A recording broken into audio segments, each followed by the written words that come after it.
Mrs. Housewife, do you smell something burning?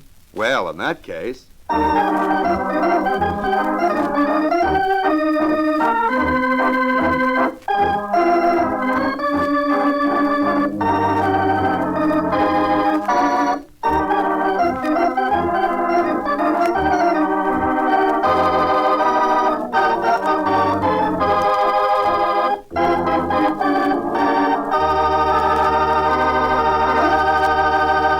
Hello, girls.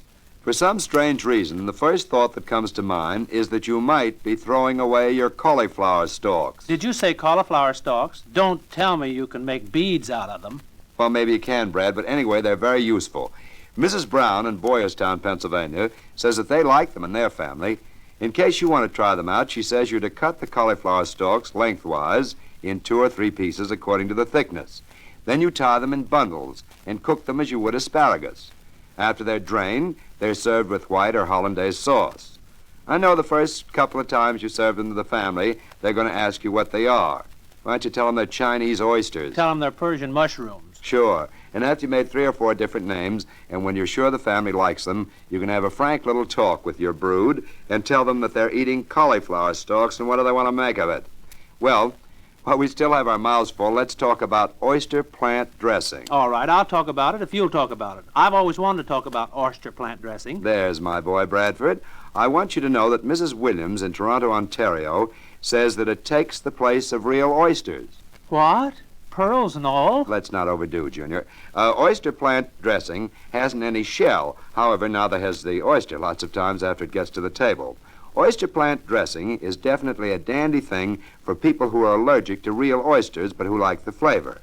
Would you like to know how to prepare it? Wait, till I get my oyster fork and I'll scratch it down. All right. Ready? There isn't much room on this half shell, but I'll try. All right. In preparing oyster plant for dressing, cut it in thin rounds and boil it until it's tender.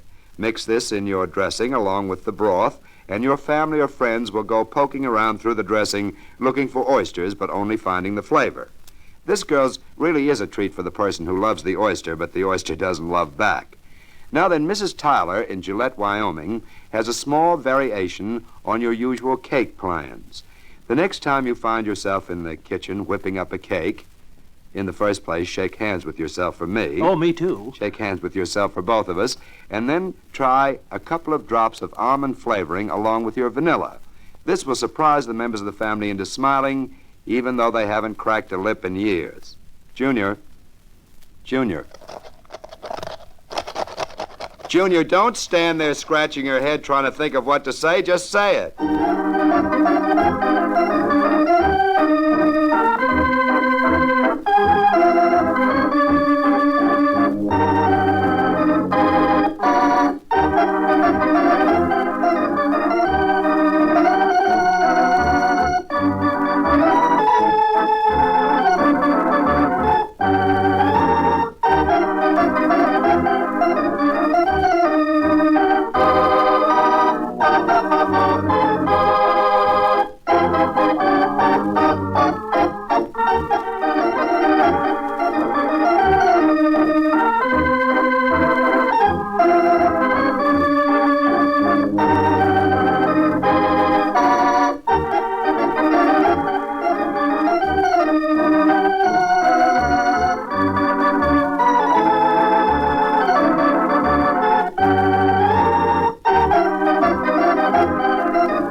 There we are. Junior may scratch around a little, girls, but once he makes up his mind what he's going to say, he certainly gets you told. Now we have some more notes on cake making, a bit on decorating your kitchen, as well as some other things that I hope you'll find useful. But now Brad Reynolds, the moon-eyed minstrel, will give off with If I Had You. I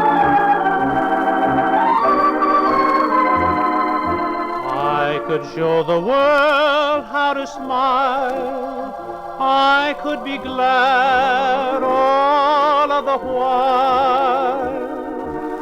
I could change the gray skies to blue if I had you. I could leave the old days behind, leave all my pals, I'd never mind. I could start my life all anew if I had you. I could climb the snow-capped mountains, sail the mighty ocean wide. I could cross the burning desert if I had you by my side. I could be a king, dear, uncrowned, humble or poor, rich or renowned.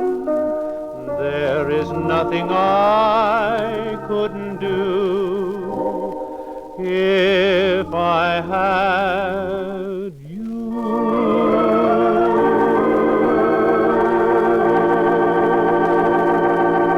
Now, let us take up that cake where Ed, open your eyes, it's all over. Well, maybe you're only going to make half a cake. I know how that kind of thing can happen. You start out wanting to make a whole cake, and then you think of how much of it was left the last time you made one, how you had to feed it to the birds, so you settle for half a cake recipe. One of our listeners in Montpelier, Vermont, says she had an awful lot of trouble with whole cakes. Do you know that she threw out so much stale cake that the birds around her neighborhood took to singing only classical music? Sure, and they wouldn't eat it all unless she set a table for them. That's right. So now she takes half the cake recipe and bakes it in a round layer cake tin, and when it's baked, she cuts the single round layer that she's made in half and puts one half on top of the other. So she really has half of a two-layer cake when she's finished. You'll be glad to know that the family consumes this, and the birds have settled down again to bread and water and no nonsense. You know, sometimes I think he makes these things up. Oh, come, Bradford, we mustn't lose faith. Now then, girls, at this point we step into the Let's Make It Prettier department. Mrs. Donnelly in Clinton, British Columbia, wants to put you to work on the glass doors in your kitchen cabinet. Glass doors in a kitchen cabinet, I suppose, were originally put there so that your handsome array of dishes, electrical equipment, and store of supplies could overwhelm and impress your less fortunate friends. Things used to be arranged carefully after the manner of a well-dressed window. But as you know, that got to be a bore, so now you just plain stack things. Well, Mrs. Donnelly says the thing to do is to buy some wallpaper to match your kitchen color scheme. Then tack the paper inside the glass, right side out, so to the wooden parts of the door. Thumbtacks will do the trick nicely, and the result gives you a smooth and neat exterior. Then it doesn't matter if you're hiding a lot of broken electrical equipment and unused wedding gifts behind the design in the wallpaper. Are you lazy about dusting? Well, I wouldn't go so far as to say that. You wouldn't, Brad? Well, I thought if any of the girls were lazy about dusting, they might take a tip from Mrs. Wilcox in Stockton, California. She says a lazy way to dust is to use a dish mop or a duster with a little furniture polish on it. The furniture polish makes it easier to dust onto. If you give it only the loose end of a rag to grab onto, the dust is liable to stay right in place. Now, if you want to try this out right now, Brad will keep time for you as he sings Memories, won't you, Brad?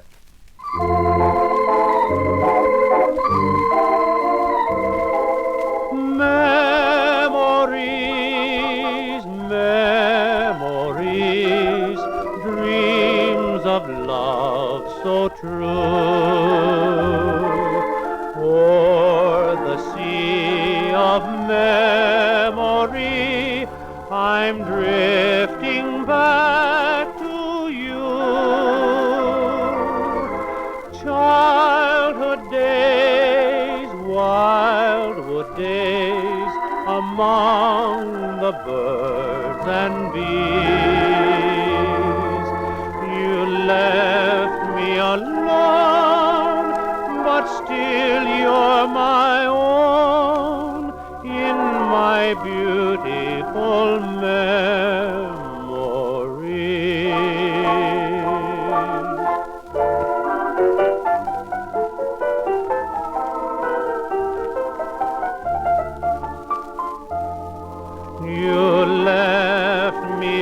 known, but still you're my own in my beautiful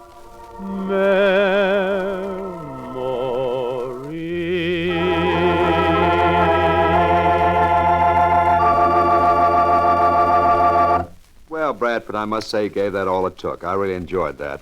Girls, here's something to do the next time it rains and you want to stay home. Something to do outside of sleeping, of course. Yeah, in between naps on a rainy day, look over any luncheon cloths that you have around. Look them over to see if they're wearing out. This sounds like you're trying to make yourself sad for the day, but that's not the idea. Mrs. Bowman in Snyder, Texas, says if the luncheon cloths are starting to wear out, you can cut napkins out of the corners. These are attractive, girls, and furthermore, two sides of the napkin will be already hemmed. Well, what if there's a design on the border? Listen to who's keeping house. Don't let that worry you. If the luncheon cloth has a border design so that due to the fact that you're cutting the napkin out of the corner, the border design will only appear on two sides. Oh, I know that your friend Mabel is going to look at it and say, look, the napkin only has a design on two sides. But when she does, you look at her just like she was an idiot and tell her it's very modern. After that, go right ahead and tell Ella to pass the peas. Oh, here's a good trick, too, girls. You're to keep it in mind the next time you buy some new hose. Mrs. Hopp in Belmore, Long Island, says after you buy your stockings, match them up with darning thread. Then you'll always have a shade that you want when the stocking springs a hole. Alan, why don't they have polka dot stockings? Why do you want polka dot stockings? Well, the holes wouldn't show up. Well, it's an idea, Brad, but the only trouble being that when the polka dot stockings get holy, they'll be likely to dot where they should polka. Junior! Junior! Mind the store!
I think Junior gets better all the time, and when you consider that kid's clever enough to always wear a striped suit at something. Do you know that, Brad? That's really remarkable. He's one of the few people in the world, and anytime he wants to get out from behind the bars, he just takes his coat off. Isn't that There's grand? a clever kid.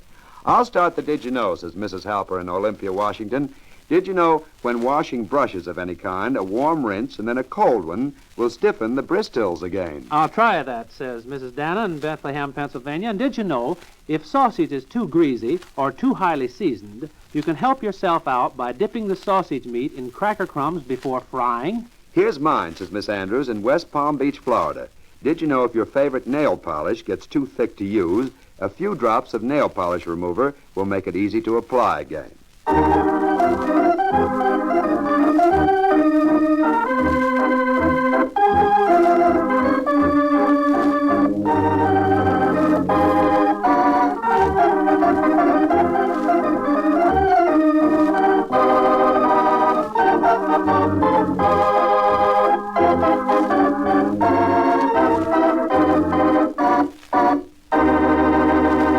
Mrs. Housewife, I hope there's nothing burning.